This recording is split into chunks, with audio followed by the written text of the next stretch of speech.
எல்லோருக்கும் வணக்கம்.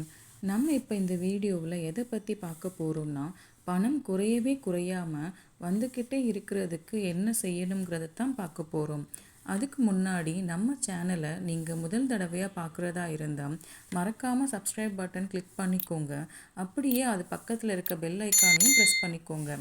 அப்போ தான் நான் அடுத்தடுத்து போடுற வீடியோஸ் தவறாமல் உங்களை சேரும். நம்ம எல்லோருக்குமே பணம் எவ்வளவுதான் வந்தாலும் அது ஏதாவது ஒரு வகையில் செலவாகிக்கிட்டே தாங்க இருக்கும். இல்லைன்னா பீரோவில் இப்போதான் பணம் வச்ச மாதிரி இருக்கும். அதுக்குள்ள ஏதாவது செலவுக்காக மொத்த பணத்தையும் உடனே எடுக்கிற மாதிரி ஆகிடும்.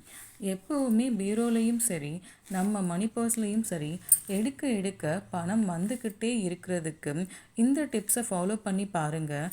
கண்டிப்பாக உங்கள் பர்ஸில் பணம் எப்பவும் இருந்துக்கிட்டே தாங்க இருக்கும். அதுக்கு நமக்கு 5 பொருட்கள் தான் தேவைப்படும். அது என்னன்னா, ஏலக்காய், கிராம்பு, பச்சை கற்பூரம், சோம்பு மற்றும் வசம்பு. ஏலக்காய் 5, கிராம்பு 5, பச்சை கற்பூரம் 1 அல்லது 2 துண்டு, சோம்பு சிறிதளவு, வசம்பு 1 துண்டு. இவ்வளோதாங்க. இப்போது இதை எல்லாத்தையுமே எடுத்து நம்ம வீட்டில் எங்கெல்லாம் வைக்கிறதுங்கிறத பார்க்கலாம். முதலில் பூஜை அறை. பூஜை அறையில் நம்ம சாமிக்கு முன்னாடி ஏதாவது ஒரு சின்ன மண் குவளையில் அல்லது சில்வர் டப்பாவில் கூட போட்டு வச்சுக்கலாம். இரண்டாவதாக சமையலறை. நம்மளோட கிச்சனில் ஒரு சின்ன ஜாடியில் இதை அப்படியே போட்டு வச்சுக்கலாம். அடுத்து நம்ம முக்கியமாக நம்ம எங்கே வைக்க போகிறோன்னா, நம்ம பீரோவில் தாங்க வைக்க போகிறோம். பீரோவில் வைக்கும்போது லாக்கர்லேயோ அல்லது நீங்கள் பணம் வைக்கிறதுக்காக கேஷ்பேக் மாதிரி ஏதாவது வச்சுருந்தீங்கன்னா அதை அங்கேயே அப்படியே கூட வச்சுக்கலாம். சிவப்பு கலரில் ஒரு சின்ன பட்டு துணி எடுத்துக்கோங்க. அதில் இது எல்லாத்தையும் போட்டு சின்ன மூட்டையாக கட்டி அதை அப்படியே பீரோவில் வச்சிடலாம். சிவப்பு பட்டு துணிக்கு எப்போவுமே பணத்தை ஈர்க்கிற சக்தி அதிகமாக இருக்கும்.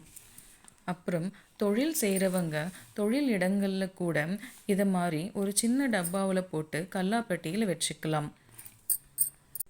பட் ஃப்ரெண்ட்ஸ், மறந்துடாதீங்க, ஒரு 2-3 வாரத்துக்கு ஒரு தடவையாச்சும் இது எல்லாத்தையும் அப்படியே புதுசாக மாற்றிடணும்.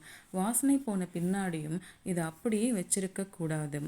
ஓகே ஃப்ரெண்ட்ஸ், இப்போ இந்த வீடியோ உங்களுக்கு கண்டிப்பாக உபயோகமாக இருந்திருக்கும் நம்புகிறேன். இந்த வீடியோ உங்களுக்கு பிடிச்சிருந்தா லைக் பண்ணுங்கள், ஷேர் பண்ணுங்கள், மறக்காமல் சப்ஸ்கிரைப் பண்ணுங்கள். நன்றி, வணக்கம்.